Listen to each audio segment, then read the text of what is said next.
What's up? So, week 3 of chemo. Got round 3 under my belt. Done. Did that on Monday. I meant to put out a video yesterday, but I had some stuff going on. Got a lot of new appointments coming up. I've got some new doctors that I've got to go meet with. There's a possible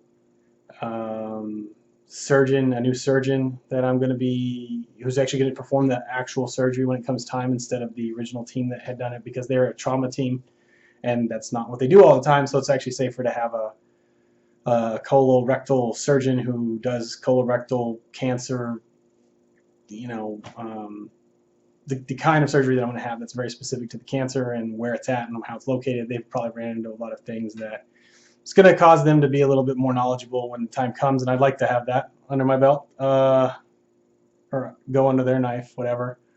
So, but anyway, that's coming. So, been busy, a lot busier than I thought I was going to, and I thought I was going to have an agenda or something for like, I'm trying to, I want these to be about something specific so I can label and categorize them, but it seems to be just me rambling, which is what I do.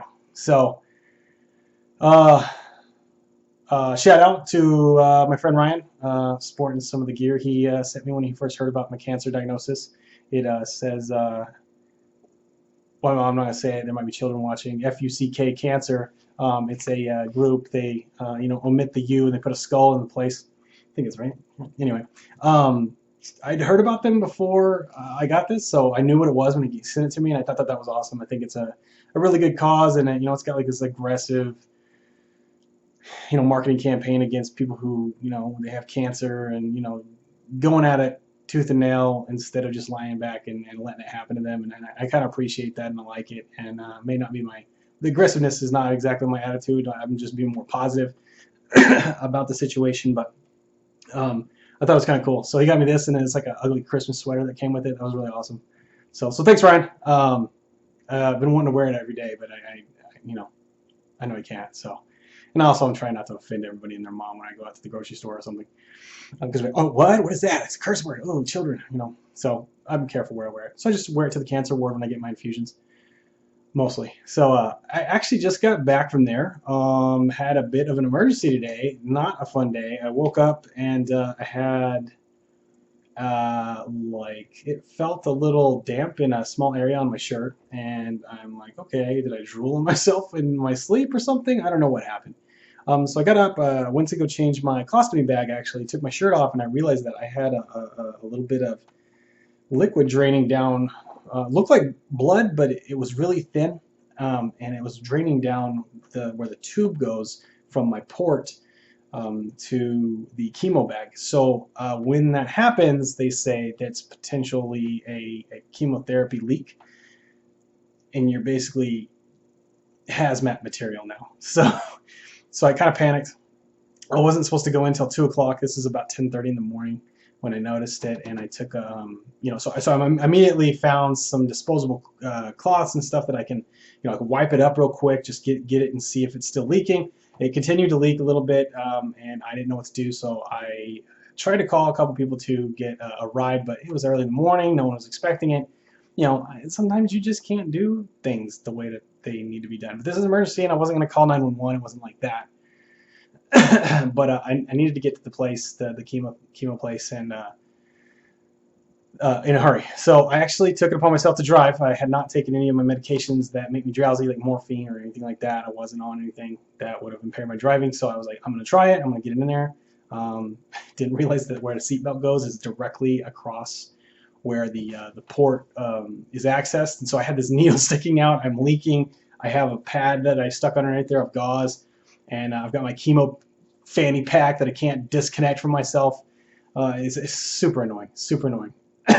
So, yeah, so I rushed myself down and I tell them, hey, I'm leaking chemo or something. You guys need to get me in. I know I'm early. I'm 4 hours early. So I went in. They were like, okay, they deactivated it. They de-accessed it, I guess. Pulled it out and said, yeah, something happened. You must have yanked on it in the middle of the night. No pun intended. Yeah, they said that somehow it got pulled and dislodged itself slightly, so the needle wasn't all the way inside. So there was a break in the connection, so not all the chemo was going inside of me. It was leaky. So they said that the kind of chemo that it was the 5FU, I think that's right. Yeah, 5FU, fluorosil something or other. It's actually on Cancervania.com. I put it in the Necronomic Cancer Con on the website. So it's a definition, kind of tells a little bit about it, what it does for me. Still doing the research. I just kind of copied and pasted from a couple of different sources that tell me what it was. So I can have it all in one place and I can go research it when I'm on my own time. But it's the main component of my chemotherapy. So that's what goes in the pump. I keep that for 2 days, and then I'm supposed to go back for Neulasta. When I go to get the pump off, I get my Neulasta patch put on my arm. I think I talked about this a little bit in another video. But so since that happened this way, I have to now, instead of getting my patch, Neulasta patch that is automated, I have to go in tomorrow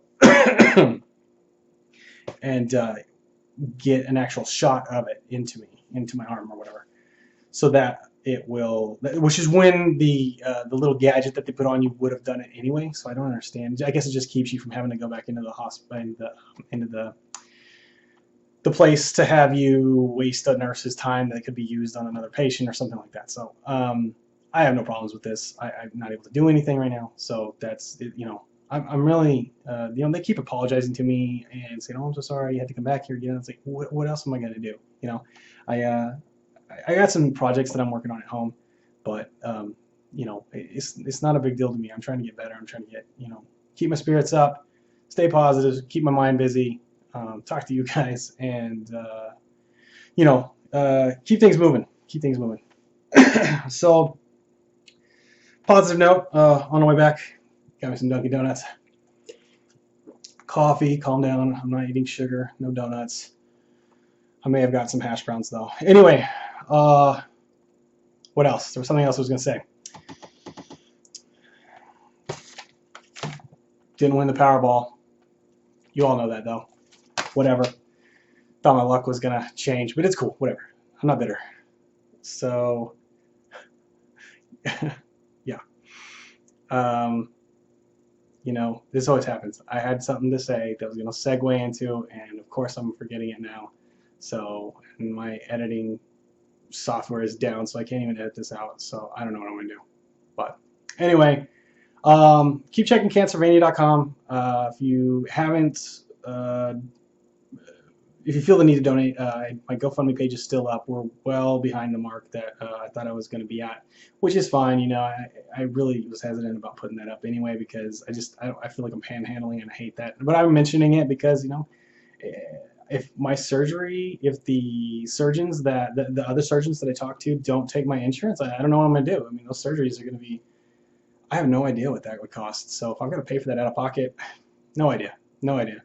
We'll make it through. I mean, I'm sure they're going to work with me, whatever. But I like to pay my bills. I like to pay my debts, like a Lannister.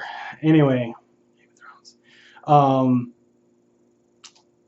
Yeah. So if you have not donated to that, please donate. And if not, if you don't feel that that's what you can do at the time, share it on Facebook and Twitter. You know, get the word out and spread that around. That's just as good because if your share gets 3 donations of, you know, $10 a piece, that's still worth. It's still worth. You know, there's value there. So I would appreciate it. I also have a donate button that goes directly to my personal PayPal account if you're, you know, against the whole GoFundMe thing. That's on my website, Cancervania.com. I'll put the link in the description. So I would appreciate it. Thank you. Yeah, I'm probably going to do another video. It's a little more structured later on. And also, I don't know if I told you guys this, but a friend of mine in Colorado was setting up this poetry jam, free-form song thing in Colorado Springs, Colorado, where he lives. And I thought it was just going to be a few people and in a room, you know, that have common interests and they like poetry or whatever. But no, they got a venue and there's going to be a bunch of people there and they're charging, or not charging, they're asking for donations at the door. I think there's food that's going to be served. It's going to be like a pretty big deal. And I'm not sure what to expect. So I'm a little nervous, but I am actually going to try to, I'm working on getting a better modem router possibly.